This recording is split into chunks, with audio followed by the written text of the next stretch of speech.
Hello लोगोफोर आंनि गोदान चेनेलाव लोगोफोरखौ गोसो गोरबो खुलुमनाय जाबाय। ओमफ्राय लोगोफोर दिनैहाय आङो लाफाजों दाउ बेदर संनो नागिरदों आरो ओमफ्राय लोगोफ्रा नायलांबाय थादों। आंनि भिडिअखौ मोजां मोनबा लाइक आरो शेयार खालामदो। ओमफ्राय लोगोआव गोदानै दङबा साबस्क्राइब खालामनानै होदो आरो लोगोफोर।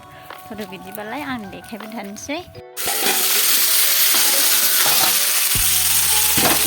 नै आंहा दा मोजां एवनानै लाग्रोखाबाय आरो आङो दाउखौ ओमफ्राय दा लाफा होखाबाय आरो आं जोंहा दाउ बयलारजों लाफाजों संनो नागिरदों आङो। ओमफ्राय दाउखौ जा मोजां एवनानै लाग्रोखाबाय आरो आङो। ओमफ्राय ओंखामाबो रेडि मोनबाय। ओमफ्राय जोंना बिदिब्ला जागोन दाउ बयलारजों लाफा। नायलांबाय थादो आरो आंनि भिडिअखौ मोजां मोनबा लाइक आरो शेयार खालामनानै होबाय जाबाय लोगोफोर आरो कमेन्ट हरबानो जाबाय। लाफायाबो न'आवनि थाजा थाजा जानोसै आरो ना जा गोथाव जाखायो लोगोफोर। अमा बेदरजोंबो गोथाव जायो लाफाया, ओमफ्राय दाउ बेदरजोंबो गोथाव जायो आरोना। ओरैनो जानाङा, ओरैनोबाबो लाफाया गोथावखा, ओमफ्राय बेदरफोर होबा गोथावसिन जाबावो।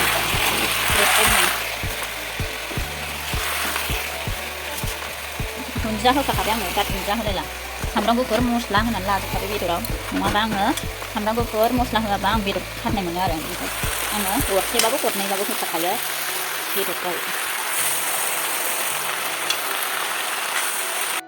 नै दा बेखौहाय रेबहोग्रोनोसै आङो दसे एवनानै बेयाव दै होगोन आरो आं लोगोफोर। खोबनानै रेबहोग्रोनोसै दा नै आं दा नायनोसै आरो नै लाफाखौ।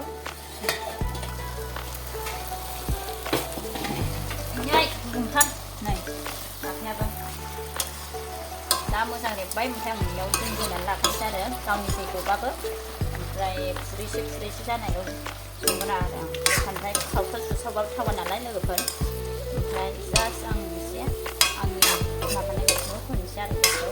ओमफ्राय लोगोफोर भिडिअआ बेखौनो स्टार्ट खालामबाय। ओमफ्राय लोगोफोरा सोरबाफोर गोदानै दङबा लाइक आरो शेयार खालामनानै होदो लोगोफोर आरो लोगोआव साबस्क्राइब खालामनानै होदो आरो। बेदर मोननांगोन ना नै बेखिनि होबाय आङो। गोदौ होबायल' थानोसै नै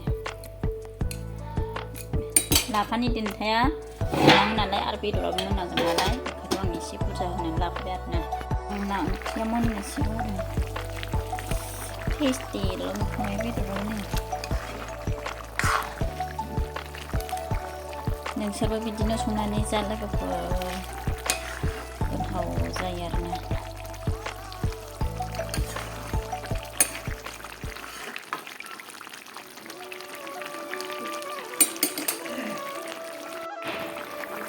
नै ओंख्रिया मोनबाय, कालारबो नुवासै। दा साखिनोसै आरो आङो।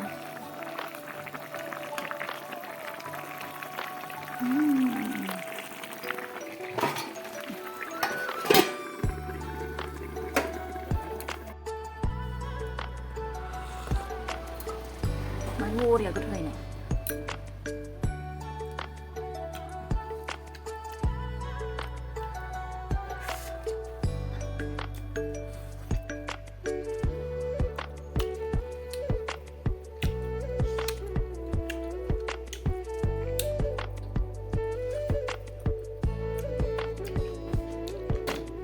लोगोफोरखौ फिनो नामा भिडिअआ बाय बाय।